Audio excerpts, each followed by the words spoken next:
Hey YouTube, Kenneth here. Just doing a product review, a possible review on the broadheads that I've been doing research on for the upcoming 2017 Oklahoma white-tailed deer and turkey season. Been researching at work about what kind of broadhead I want, and I believe I've come to a decision on which one I want. But with that being said, I'm going to let you guys know what I currently or was shooting in the past when I first started bow hunting, and what I was shooting the last couple of seasons. So when I started out, I wasn't very aware on what kind of broadhead to use, so I defaulted to what every Walmart store had, or sporting goods store. And that's your typical Muzzy 3-blade 100 grain. Got this broadhead. Thought it was going to be the bee's knees, the greatest broadhead I'd ever shot, from what I'd heard from other friends in the bow hunting world, or actually high school at the time. So purchased these. Thought they were going to be great. Got them sighted in at 20.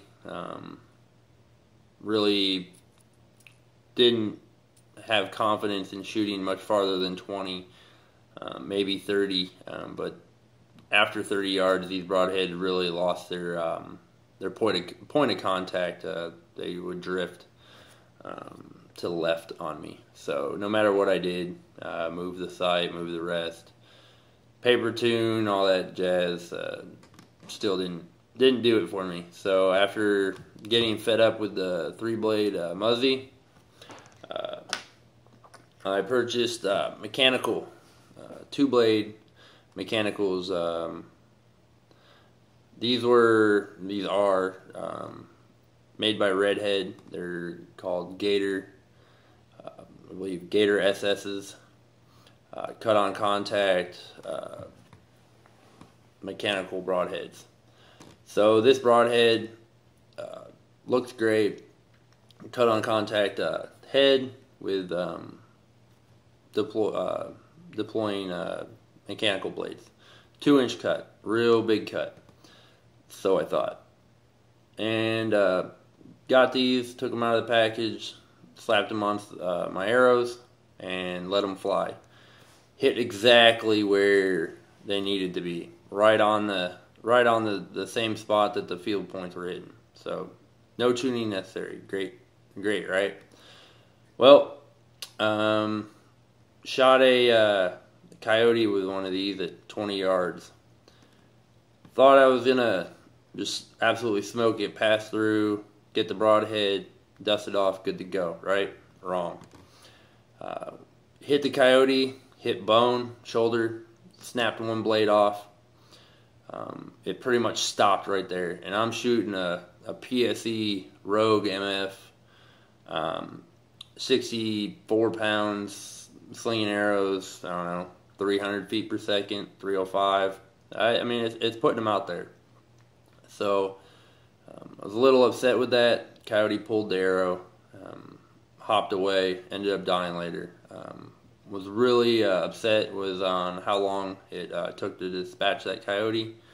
So these, while great to fly, probably good at 3D shooting when if you need to use a broadhead in your 3D shoot. But other than that, no, don't waste your money. I did, won't do it again. With that being said, I've decided to go with DirtNap D.R.T. D.R.T. stands for Dead Right There. These broadheads, after doing research online, looking at the hundreds upon hundreds of broadheads at the local Dick's Sporting Goods, Cabela's, Bass Pro Shop, local other archery stores, these caught my eye. So they caught my eye for one thing. They stood out. They were a different color. They sell all different kinds of colors. But once they caught my eye, I really started reading about the product. And these broadheads look cool. No doubt that they're going to open up a wound channel.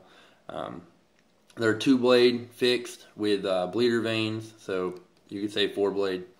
But these broadheads, they're 0.051 inches thick, so it's super thick blade on it. It's gonna warrant pass-throughs. It's not gonna get dinged immediately. Now, if you hit a rock, okay, it's gonna ding it. But I'll get back to what if you hit a rock with one? Do you have to go buy a new package of arrows, or not arrows, but broadheads?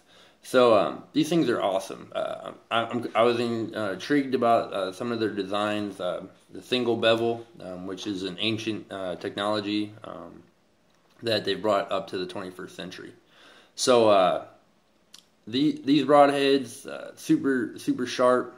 I'm gonna actually be going out tomorrow and purchasing them. I'm gonna do another video giving you the review of what I thought initially when I opened it. You're gonna watch me open the package and pull them out and just look at them for the first time, have them in my hand, and tell you what I'm seeing, feeling, and all that. I'm really excited about these broadheads. So anyways, getting back on track here, broadheads, they have a single bevel broadhead, and they also have the double, which double is more common in all your fixed blades, but single bevel is what I've decided I want to purchase.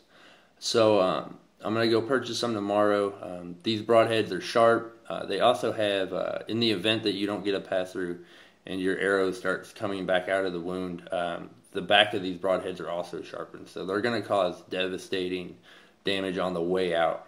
Now, these broadheads are a 100 grain broadhead package, but they also have a modular weighting system.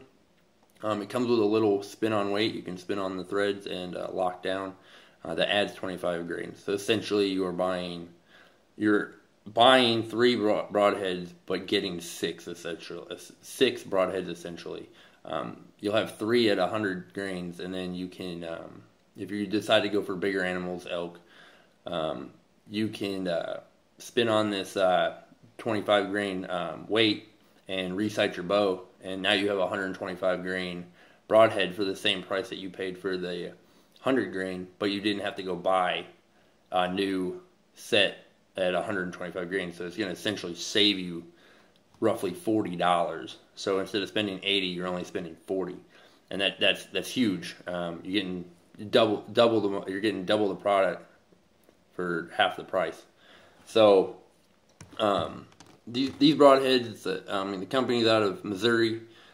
These broadheads are they have a limit, a lifetime warranty on them. So with that being said, you get a pass through, you hit a rock, you ding your blade. Guess what? You don't have to go spend another $40 for a pack of 3. You can wrap that broadhead up and mail it back to the company, and they're gonna take care of you. They're gonna send you a new blade. So that's huge. I mean, they're standing behind their product, and a company that stands behind their products got my vote. You got these other companies that they just mass produce stuff. They don't care. They just take it to a CNC machine, have somebody else do it. This company is a small family-run business. He put sweat and blood in the design of these, so he's put his name on it essentially. So it's a great broadhead. So I mean, I'm super excited about getting them tomorrow. I'd be one of the crazies sitting in the sporting goods parking lot, but at 1 o'clock in the morning almost. I warrant my sleep a little bit more than I do purchasing these broadheads. So, but as soon as I get up in the morning, I'm getting dressed and heading out, going to get these broadheads, and then when I get back, we're gonna do some product review. I'll sit here and open them up, give you my initial thoughts of what I think, how they feel, and then we'll throw them in an arrow, and we'll go throw them down I say the range, but it's my backyard. But we'll shoot them. I'm not going to do anything to my bow. I'm currently just shooting field points right now, so it's pretty good, minus my errors. But we'll see. I'll let you know what I think, and I'll let you know if I make a bad shot, and don't worry about where that one impacted. But we'll demo them. I'm not gonna be shooting them against bricks and then shovels and all kinds of craziness. I'll shoot into a target, maybe a couple other soft targets, but I'm not trying to destroy these things. Because I don't think a company should have to warrant me blatantly shooting into a cinder block. But they will stand behind it if I make a shot on an animal and it gets dinged or some other thing. But with that being said, I'm going to go ahead and wrap it up here, guys. It's July. You should be out there shooting, practicing. You know, my dad always said, my grandpa told me before that practice makes perfect. So you can't always expect to show up on game day and perform. So go out, practice, shoot your bow, get re-familiarized with it, and hopefully the deer start falling for you this year. October can't get here soon enough. All right, guys. Catch you later.